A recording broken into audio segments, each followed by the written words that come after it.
여호수아는 24장까지 되어 있습니다. 오늘 마지막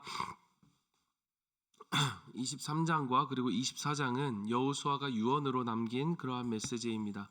그가 세상을 떠나기 전 마지막 두 번의 설교를 하는데, 사실 저는 이 마음이 어떤 마음일지는 정확히 상상이 가지는 않습니다.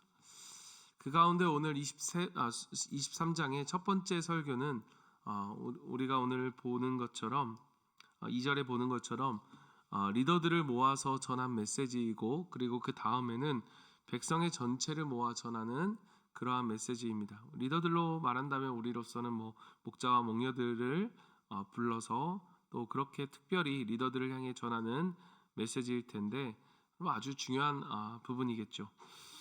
구약의 전체에서 보면 어떤 사람은 마치 신체의 목과 같은 부분이다라고 이야기를 하는 것을 볼 수 있었습니다.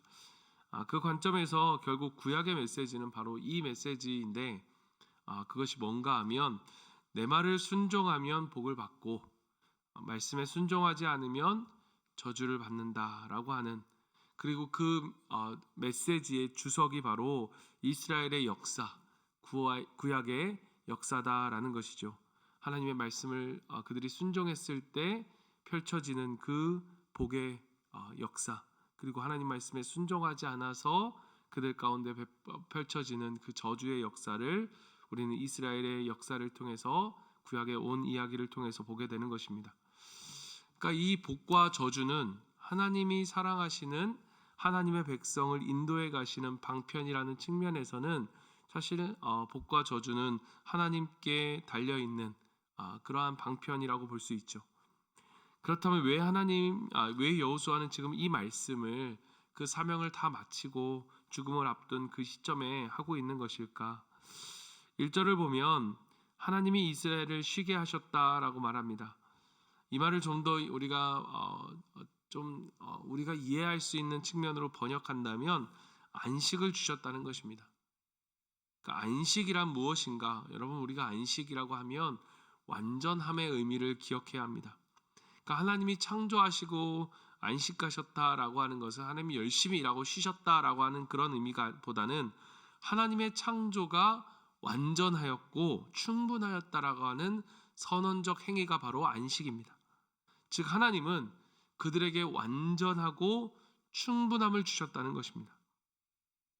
중요한 것은 이렇게 그들에게 주어진 이 완전함과 충분함, 즉 안식이 무엇인가 하면 하나님의 은혜라는 것입니다. 그래서 오늘 23장 전체 가운데 여러분, 오늘 우리가 특이한 점 한 점을 발견하게 되는데, 그게 무엇이냐?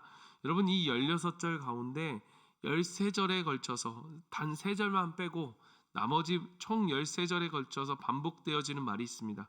그게 뭔가 하면 너희의 하나님 여호와라는 말입니다. 너희의 하나님 여호와. 여러분, 나중에 한번 이 말씀을 오늘 집에 가셔서 읽으면서 너희의 하나님 여호와에 다 한번 그 형광색으로 밑줄을 거가면서 한번 거보십시오. 13번이 등장합니다. 왜 여호수아는 이 말을 그렇게나 강조하고 있었을까? 자신도 역시 그 앞서 모세가 걸어간 그 길을 걸어가 이 땅에서 죽고 없어지겠지만, 그러나 하나님의 공동체, 이 하나님의 백성을 인도하는 것은 바로 내가 아니라 여호와 하나님이라는 이 사실을 여호수아는 분명하게 말하고 싶었던 것입니다. 여러분, 이 교회라고 하는 이 신비한 공동체는 목사라고 하는 한 사람 또는 누군가의 영향 있는 한 사람으로부터 이끌어지는 공동체가 아닙니다. 처음부터 끝까지 하나님이 주장하시고 하나님이 통치하십니다. 사람이 이끄는 공동체가 아니라 하나님이 이끄시는 공동체가 바로 교회입니다. 그렇기 때문에 바로 우리의 이 모든 것이 하나님의 은혜인 거예요. 여러분, 올해가 우리 교회의 30주년입니다. 이 30주년을 맞이해서 우리가 무엇을 할까? 여러분, 기도하고 고민하고 있습니다. 이 기도하고 고민하는 가운데 주신 한 가지 마음이 무엇이느냐? 바로 여러분, 우리가 정말로 지금까지 30년 가까이 우리 원루 목사님을 비롯해서 정말 처음부터 그리고 오랜 시간 동안 또 오랜 시간이 아닐지라도 각자의 그러한 자리에서 그 큰 수고와 정말 눈물겨운 그러한 헌신들이 분명히 있지만, 그러나 여러분, 그것보다 더 중요한 것이 무엇이냐? 바로 이 모든 것이 하나님의 은혜라는 것입니다. 하나님의 은혜. 여러분, 하나님의 인도하심이 없었다면 우리의 열심과 헌신도 그저 의미 없는 것이 되어버렸을 것입니다. 하나님의 은혜를 찬양하고 하나님의 은혜를 감사하는 것, 그래서 어떻게 하면 정말로 하나님의 은혜를 더욱더 감사하고 그 은혜를 찬양할 수 있을까, 더욱더 깊이 감사할 수 있을까, 이 고민을 하고 있는 거예요. 오늘 이 말씀을 통해 여러분 두 가지를 나누고 싶은데요, 우리가 그 하나님의 우리의 삶을 인도하시는 하나님 앞에 우리가 감사하며 그분을 찬양하는 우리의 삶의 첫 번째는 무엇이냐? 바로 하나님이 부르신 목적에 맞는 삶을 사는 것이 그 은혜에 감사하는 길이라는 것입니다.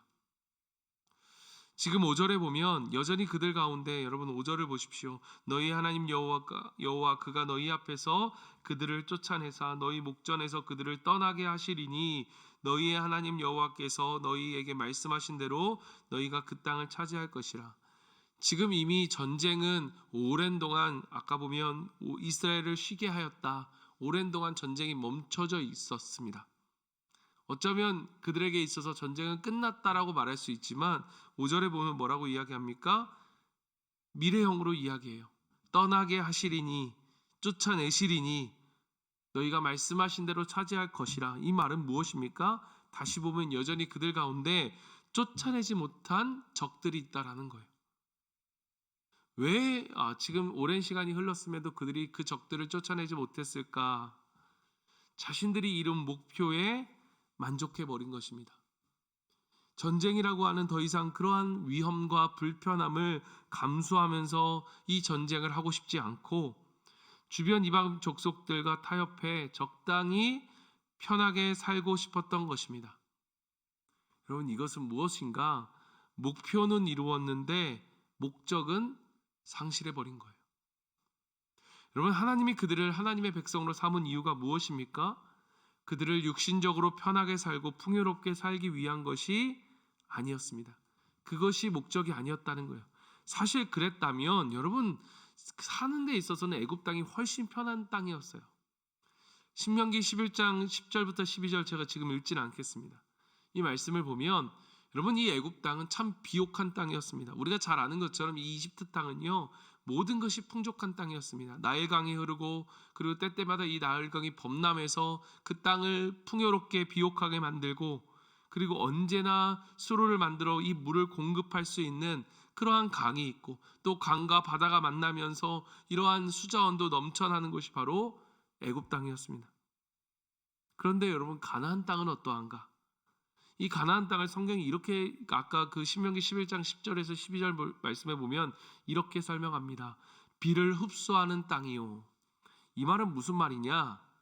거기는 비가 와도 비를 저장할 수 없는 땅이라는 것입니다. 그러니까 하나님이 때에 따라 비를 적절하게 내려주시지 않으면 그곳은 흉년이 들어서 먹을 것을 얻을 수 없는 땅이라는 거예요. 이러한 땅에 이스라엘 백성을 보내신 이유가 무엇이냐? 만약에 하나님이 그들에게 편안함과 그러한 풍요함이 궁극적인 목적이었다면 애굽에서 애굽 사람들을 다 죽이고 그 땅에 살게 하는 게 맞았겠죠. 그러나 하나님은 그렇게 하지 않으셨습니다. 왜냐? 하나님의 목적은 무엇이었느냐? 이른 비와 늦은 비를 내리시는 하나님만을 의지하며 살아가도록 부르신 것입니다. 매일매일 내 삶을 인도하시는 하나님의 능력을 체험하고 사는 것, 그것이 바로 그들을 부르신 목적인 것입니다. 여러분, 목사가 돈을 버는 게 목적이라면 여러분, 목사에서 되겠습니까? 목사는 영적인 부요함을 바라고 사는 사람입니다.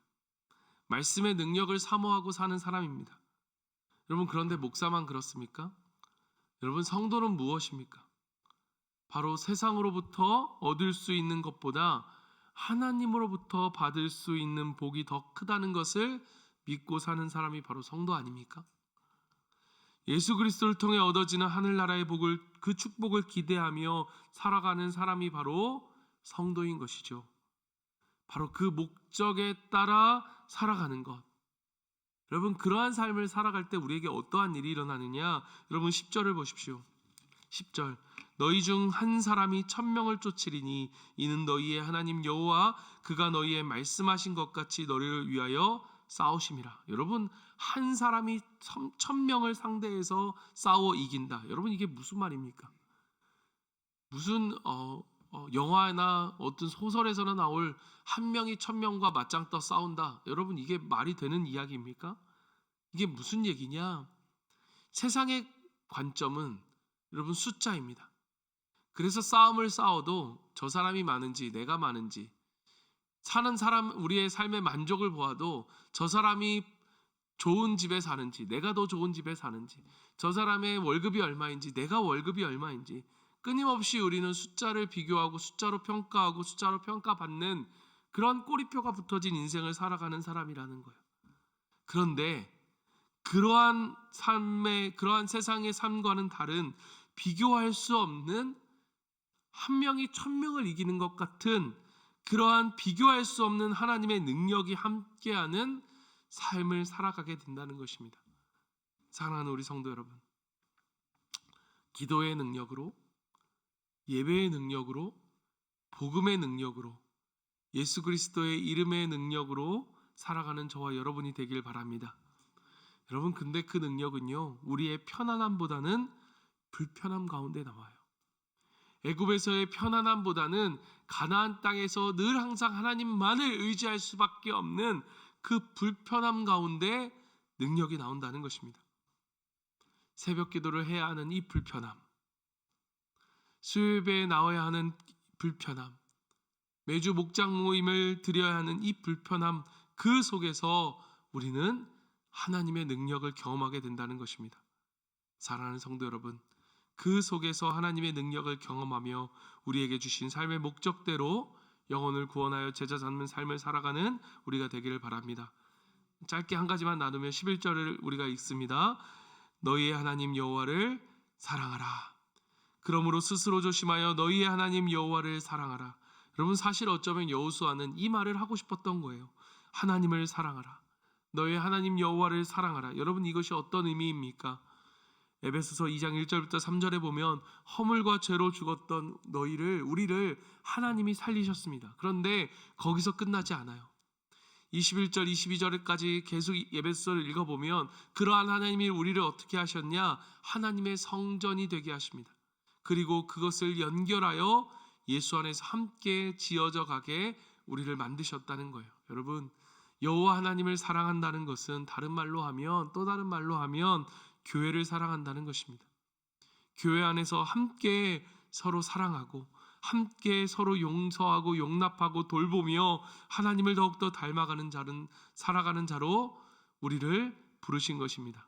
오늘 나에게 주신 목장과 또 교회 공동체를 사랑하는, 그래서 주님을 더욱더 사랑하는 그 사랑의 훈련을 하는 우리 모두가 되길 바랍니다. 그럴 때 우리가 어떻게 되어지느냐? 함께 지어져 가는 거예요. 그렇게 하나님 안에서 복음의 능력을 경험하며 주님이 부르신 목적대로 살아가는 삶, 그 주님을 의지하며 살아가는 삶과 더욱더 주님을 그렇게 사랑하며 살아가는 우리 모두가 되기를 간절히 소망합니다. 우리 시간, 오늘 말씀을 기억하며 함께 기도합니다. 오늘 말씀을 붙들고 기도할 때 여러분, 우리가 하나님의 부르심의 목적에 맞게 살아가는 삶, 여러분, 우리가 이 세상을 사는 동안 그게 60이든 70이든 80이든 아니면 100이 됐든 우리가 얼마나 살든 그 사는 날 동안에 하루도 정말 낭비되지 않고 의미 없이 살아가는 삶이 아니라 하나님의 목적에 맞게 살아가는 삶을 살아가게 하여 주시옵소서. 우리의 불편함 속에서 나오는 그 하나님의 능력을 힘입어 세상의 숫자의 가치를 뛰어넘는 삶을 살아가게 하여 주시옵소서. 하나님을 더욱더 사랑하고 그 사랑으로 우리의 목장의 식구들을 사랑하고 그것을 넘어 교회를 사랑하고 또 예수님을 아직도 모르는 이웃들을 사랑하는 그러한 우리가 될 수 있도록 이 시간 우리가 기도하고 마지막으로 오늘 수요 예배를 위해서 기도하고요. 특별히 오늘 수술을 앞둔 우리 박승문 권사님을 위해서도 함께 기도하는데 무릎 수술을 앞두고 있는데 하나님 이 수술을 통해서 확실하게 하나님 고침받게 하시고 주를 위해 더욱더 힘있게 살아가는 우리 권사님 될 수 있도록 해달라고 우리 시간 같이 한번 기도하고 우리 각자의 기도 제목을 가지며 주님 앞에 기도하며 나아갑니다. 기도하겠습니다.